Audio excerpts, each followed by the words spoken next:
לצריכת קפה ישנם יתרונות וחסרונות. למשל, אחד החסרונות שלו הם צמצום בניצול של ויטמיני B ו-C עקב הפרשתם בשתן, כמו גם מינרלים כגון צידן, מגנזיום, ברזל, בעיקר הם מופרשים בשתן. אך לקפה ישנם גם יתרונות בריאות. בנוסף להשפעותיו הממריצות, קפה נקשר לרשימה ארוכה של יתרונות בריאות פוטנציאליים. הקפה מגביר את רמות האנרגיה בגוף, וזאת על ידי כך שהוא מכיל קפאין. הקפאין הוא ממריץ את מערכת העצבים המרכזית, הידוע ביכולתו להילחם בעייפות ולהגביר את רמות האנרגיה. הסיבה לכך היא שקפאין חוסם קולטנים של נוירוטרנסמיטור שנקרא אדנוזין, וזה מגביר את רמות הנוירוטרנסמיטורים האחרים במוח שלך, שמבסטים את רמות האנרגיה שלך לרבות דופמין. מחקר קטן אחד מצא שצריכת קפאין הגדילה את זמן ההתאוששות במהלך אימון רכיבת אופניים בכ-12% והפחיתה משמעותית את רמות העייפות הסובייקטיבית אצל המשתתפים.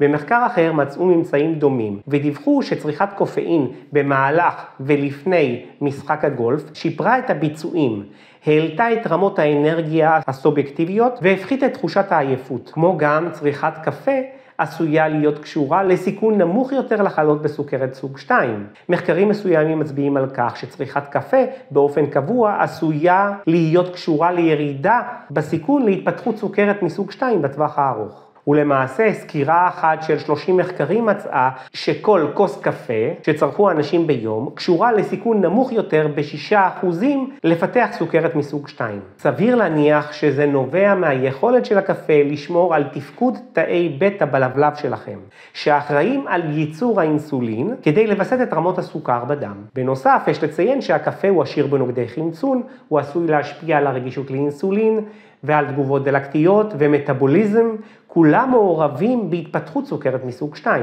למרות שהמחקרים העלו תוצאות מעורבות, מחקרים מסוימים מראים שקפה עשוי לסייע בהגנה מפני הפרעות ניוון מסוימות, לרבות מחלת אלצהיימר ומחלת פרקינסון. ועל פי סקירה אחת של 13 מחקרים, אנשים שצרכו קפאין באופן קבוע היו בסיכון נמוך יותר משמעותית ללקות במחלת הפרקינסון.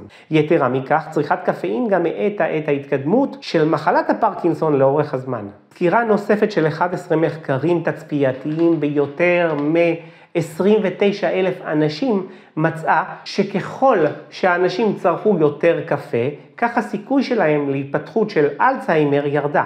בנוסף, מספר מחקרים הוכיחו שצריכת קפה מתונה יכולה להיות קשורה לסיכון נמוך יותר לדמנציה ולירידה קוגניטיבית. ועל פי מחקרים מסוימים מצטבר שקפה יכול לשנות את מקור אגירת השומן ולתמוך בבריאות מעיים תקינה, שניהם עשויים להועיל לשמור על משקל תקין.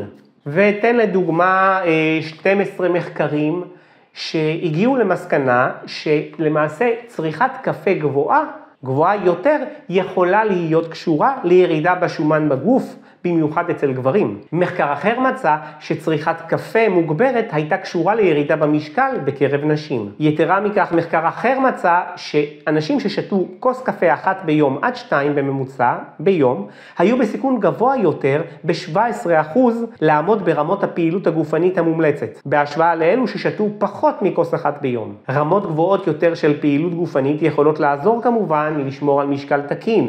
אז מסתבר שאלו שצרכו יותר קפה, 1-2 כוסות לעומת אלה שלא צרכו כלום, היו ברמת פעילות גבוהה יותר. כלומר שקפה יכול לסייע, לתמוך ולשמור על משקל תקין, וזאת כמובן עקב ירידה באחוזי השומן, וכמו שהמחקר מצא גם כן הפעילות הפיזית שאנשים הצליחו להתמיד בה יותר. כמו גם מסתבר שצריכת קפה קשורה לסיכון נמוך יותר לדיכאון.